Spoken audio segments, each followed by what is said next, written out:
Це один із тих рецептів, який я точно буду готувати ще і не один раз. І тут, чесно кажучи, справа навіть не стільки в самій рибі, скільки в цьому вершковому соусі. Він виходить настільки смачний, що потім хочеться вимакати його шматочком хліба з тарілки. А готується все дуже просто, буквально в одній пательні. Але є тут кілька маленьких моментів, які я раджу не пропускати. Тому що саме вони впливають на кінцевий результат. У мене сьогодні лососева форель, але ви можете обрати будь-яку рибу, яка у вас є. Я беру філе без кісточок, шкірку також зняла. Нарізаю рибу на порційні шматочки. Рибу просушую паперовим рушничком, щоб потім риба не стріляла на пательні від зайвої води. Солю та перчу рибу з обох боків. Тепер переходжу до варочної поверхні. Вмикаю вогонь, беру пательню, додаю приблизно 1-2 столові ложки оливкової олії та розігріваю її. І ось тут важливий момент. Спочатку кладу рибу на той бік, де була шкірка, навіть якщо шкіру ми вже зняли.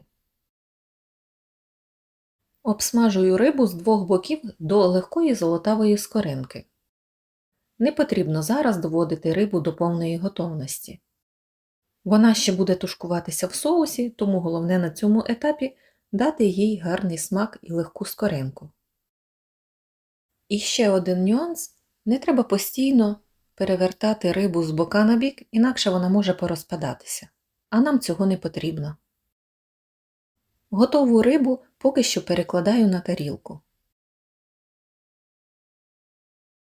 Саму пательню я не мию, тому що хочу, щоб залишився весь смак від обсмажування риби. І це, до речі, одна з причин, чому мені подобається готувати такі страви в одній пательні. Якщо вам здається, що олії залишилося забагато, просто зайву можна злити. Не потрібно робити соус надто жирним. Сюди ж в пательню додаю 1 столову ложку топленого вершкового масла та додаю 2 зубчики часнику. Якщо ви не любите часник, абсолютно спокійно його можна не додавати. Часник довго не смажимо, його легко пересмажити і він почне горіти. Далі беру 1 столову ложку борошна та змішую її з 1 склянкою води.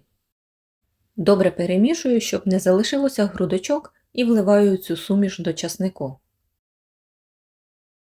Тепер вливаю склянку вершків.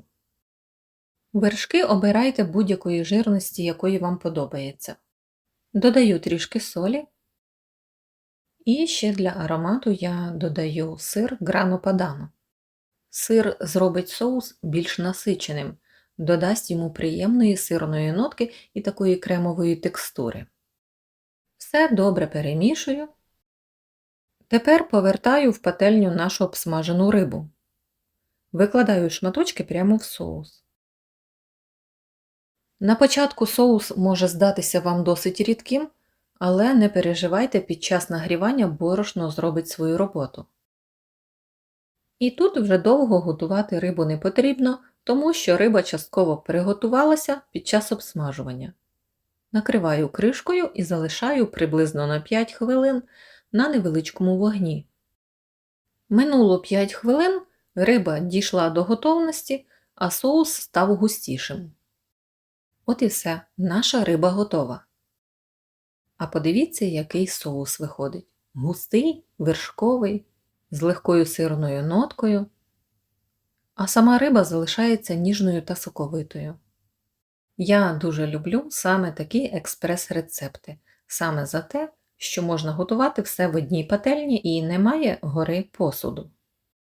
І не обов'язково брати саме червону рибу. З білою рибою цей соус теж чудово поєднується, тому сміливо експериментуйте. Беріть ту рибу, яку любите, або яка зараз є у вас під рукою. Наприклад, хек, тріску чи судака.